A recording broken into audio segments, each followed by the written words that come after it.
O erro que faz você desistir. Um mecanismo psicológico que sabota quase todas as mudanças. Se eu te dissesse que a maior parte das pessoas não abandona uma mudança por causa da recaída, mas por causa da interpretação que faz dela. Talvez você pense que o problema seja a falta de disciplina, falta de força de vontade, preguiça ou fraqueza, mas não é nada disso. A ciência comportamental mostra algo muito mais profundo. Existe um mecanismo psicológico tão poderoso que consegue transformar um único erro em semanas, meses ou até anos de autossabotagem. Ele explica por que alguém come um pedaço de bolo e abandona completamente a dieta.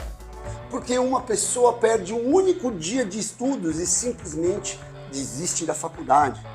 Porque alguém consegue ficar semanas sem pornografia, sem álcool, sem compras compulsivas ou sem procrastinar. Mas basta um deslize para acreditar que voltou à estaca zero. E o mais impressionante é que na maioria das vezes o comportamento nem era o verdadeiro problema. O problema era o significado atribuído ao comportamento. Então fica comigo até o final desse vídeo, porque esse talvez seja um dos conceitos mais importantes da psicologia da mudança de comportamento. E quando você entender esse mecanismo, provavelmente você vai começar a enxergar a sua ansiedade, a sua procrastinação e as suas recaídas de uma maneira completamente diferente. Existe um conceito chamado Abstinence Violation Effect. Em português, efeito de violação de abstinência. O nome parece muito complicado, mas a ideia é extremamente simples e extremamente perigosa. Esse conceito foi desenvolvido principalmente por G. Alan Marlett, um dos maiores pesquisadores do mundo em prevenção de recaídas. Até os anos 80, muita gente acreditava que recaídas aconteciam porque a pessoa era fraca. Ela voltou a beber porque não teve força de vontade. Ela voltou a fumar porque não conseguiu resistir. Ela voltou a procrastinar porque é preguiçosa. Só que Marlett começou a observar algo estranho. Duas pessoas podiam cometer exatamente o mesmo erro, o mesmo tropeço. As duas bebiam uma cerveja, as duas comiam um doce, as duas faltavam um treino, mas apenas uma entrava numa sequência de semanas de recaída. A outra simplesmente voltava ao plano normalmente no outro dia. Então surgiu uma pergunta extremamente inteligente. Se o comportamento foi igual, por que os resultados foram completamente diferentes?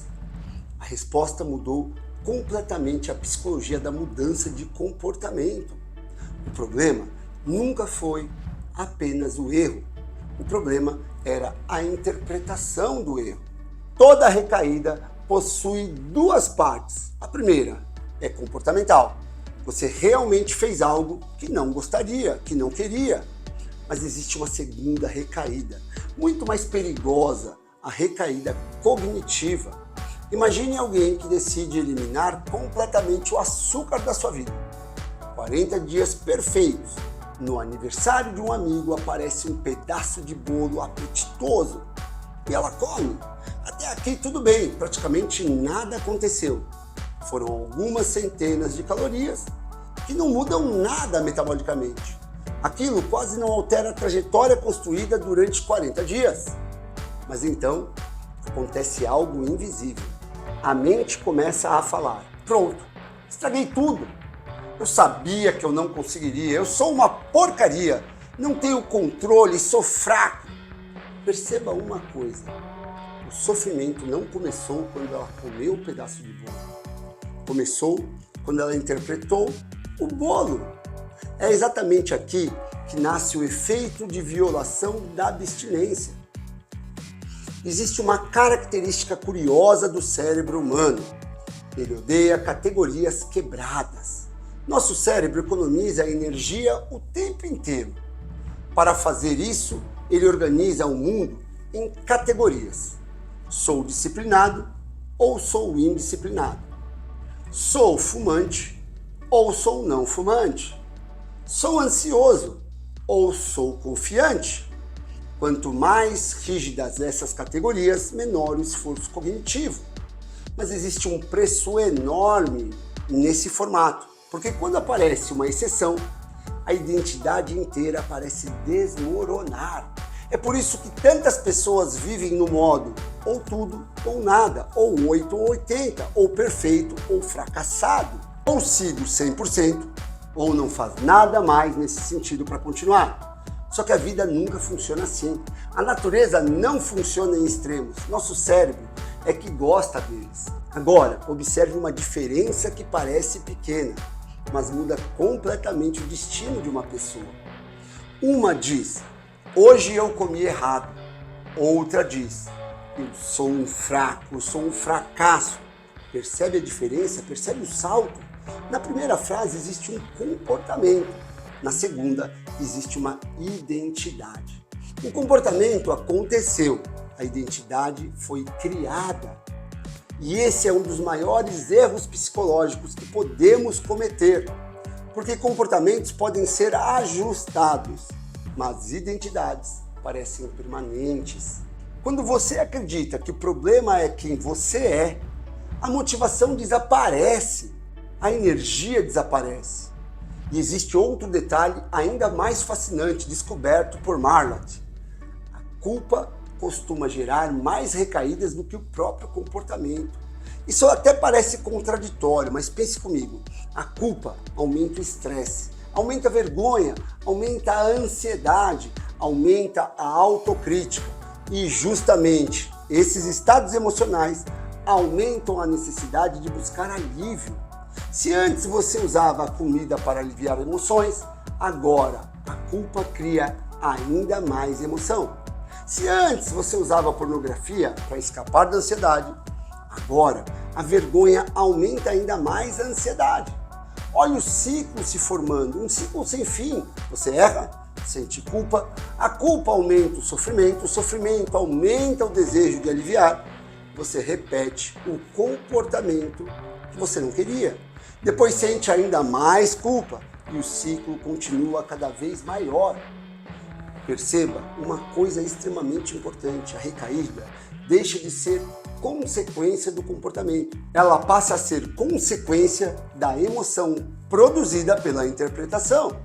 E existe um fenômeno muito parecido chamado de What the Hell Effect. Traduzido livremente, ora que se dane. A lógica é quase infantil, mas acontece todos os dias. A pessoa come um brigadeiro, depois pensa: já estraguei tudo mesmo? Então que se for. E então come mais 10. Ela perdeu um treino, essa semana já foi. Ela gastou um pouco além do orçamento, agora tanto faz. O brigadeiro nunca produziu a compulsão. O treino perdido nunca destruiu o condicionamento físico. A compra impulsiva nunca acabou com a saúde financeira daquela pessoa. Quem fez tudo isso foi a conclusão mental, a sua interpretação, o seu significado. E agora chegamos a um dos grupos que mais sofre com esse mecanismo: os perfeccionistas. O perfeccionista cria regras absolutas. E eu já fui perfeccionista, sei como é. Nunca, sempre, 100%, zero, tudo ou nada, ou 8 bilhões. Quanto mais rígida a regra, mais devastadora parece ser qualquer exceção. É curioso, o perfeccionista acredita que o rigor aumenta as chances de sucesso, mas isso é uma mentira. O que acontece é exatamente o contrário. Quanto mais rígida a regra, mais frágil ela se torna, mais difícil de cumprir, porque basta uma pequena exceção para parecer que tudo foi perdido. Existe outro princípio interessante da neurociência. O cérebro prevê o futuro usando o presente e o passado. Se hoje parece que você perdeu o controle e ontem também, o seu cérebro começa a prever que amanhã também será assim. Essa previsão reduz expectativa, força de vontade, reduz motivação, reduz esforço, gera um sofrimento antecipado, cria uma sensação de perigo. Nem adianta tentar. É assim que um único erro consegue destruir projetos inteiros, vidas inteiras. Não porque o erro era grande, mas porque ele passou a representar um futuro inteiro. Existe outra teoria extremamente importante, a teoria da identidade. Ela ficou muito conhecida por causa do livro Hábitos Atômicos, mas esse conceito já existia muito antes. A identidade influencia o comportamento e comportamento influencia a identidade. Os dois se alimentam continuamente. O problema acontece quando você deixa de pensar. Eu fiz isso e começa a pensar, eu sou isso. Parece apenas uma troca de palavras inocente, mas neurologicamente é uma mudança enorme, porque comportamentos podem mudar amanhã. Identidades parecem dizer quem você será para sempre. Outro fenômeno aparece também nesse momento, a dissonância cognitiva.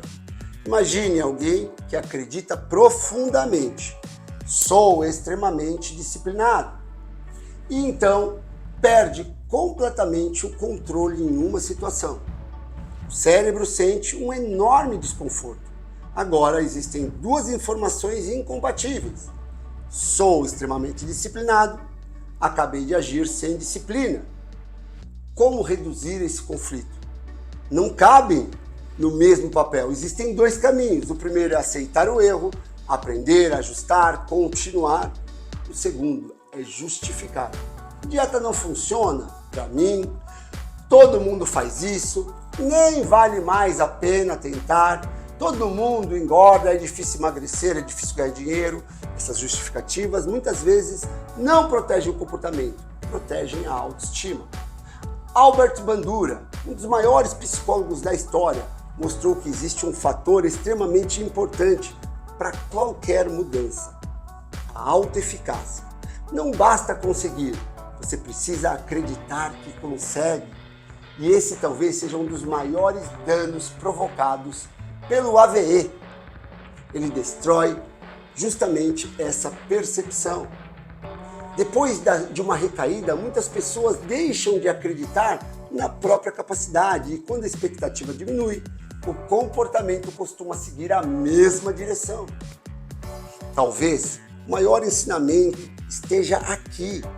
Pessoas resilientes fazem apenas uma pergunta: o que aconteceu? Pessoas presas nesse efeito fazem outra: o que há de errado comigo? Uma investiga a estratégia, a outra investiga a identidade. Uma aprende, a outra se condena e se culpa. E essa diferença muda completamente o futuro dos seus resultados. Existe ainda outro aspecto muito pouco discutido. O nosso cérebro aprende emocionalmente muito mais do que racionalmente. Quando uma mesma sequência acontece várias vezes, ela começa a virar um roteiro automático lá na sua mente subconsciente. Observe esse ciclo: restrição extrema, pequena falha, vergonha, autocrítica, perda de controle, compensação, nova restrição extrema. Depois, tudo recomeça como um ciclo. Depois de repetir isso muitas vezes, a própria vergonha vira gatilho. Não é mais o bolo, não é mais o álcool, não é mais a pornografia. É a emoção que aparece depois. O cérebro aprende que culpa significa recaída. E talvez agora você comece a perceber que esse mecanismo está praticamente em todas as áreas da sua vida. Você perde um dia de estudos e já se culpa, abandona a semana, falta em um treino, para de frequentar a academia por uma semana, por um mês, talvez o plano inteiro. Tem uma discussão no relacionamento, conclui que nada dará certo. Tem uma crise de ansiedade depois de semanas bem, acredita que tudo voltou da estaca zero. Mas será que voltou mesmo? Ou apenas você interpretou um episódio como se ele definisse toda a sua história? E essa pergunta muda tudo. E agora eu quero deixar uma reflexão muito importante para você. Talvez a maturidade emocional não seja nunca errar. Talvez seja aprender a errar sem transformar esse erro na sua identidade. Porque pessoas que mantêm mudanças por anos não são necessariamente aquelas que nunca falham. São aquelas que olham para a falha e perguntam: o que esse episódio está tentando me ensinar? Em vez de perguntar o que isso prova sobre mim, essa mudança de pergunta muda completamente a direção da sua vida. E existe uma conexão muito profunda com a ansiedade. Pessoas ansiosas costumam interpretar acontecimentos isolados como previsões permanentes, como verdades absolutas. Uma crise vira a prova de que nunca vão melhorar. Um dia ruim vira a confirmação de que perderam todo o progresso. Uma recaída vira a evidência de incapacidade. Mas progresso psicológico quase nunca é linear. Ele acontece em espiral, errando, crescendo, acertando, subindo. Você avança, oscila, aprende, corrige, piora, melhora, avança novamente. Quem entende isso, continua caminhando. Quem acredita que qualquer deslize invalida toda a trajetória, acaba preso em ciclos intermináveis de culpa e autossabotagem. Então eu quero terminar esse vídeo com uma ideia que talvez fique na sua mente por muito tempo. O maior erro da maioria das pessoas não é falhar, é acreditar que a falha revelou quem elas são. Mas comportamento não é identidade. Um episódio não é uma sentença. Uma recaída não apaga todo o caminho percorrido. Na maioria das vezes, ela apenas mostra onde ainda existe algo para aprender. E talvez essa seja uma das maiores diferenças entre quem muda de verdade e quem permanece preso durante anos nos mesmos padrões. Os dois erram, mas apenas um transforma o erro em professor, o outro transforma o erro em juiz.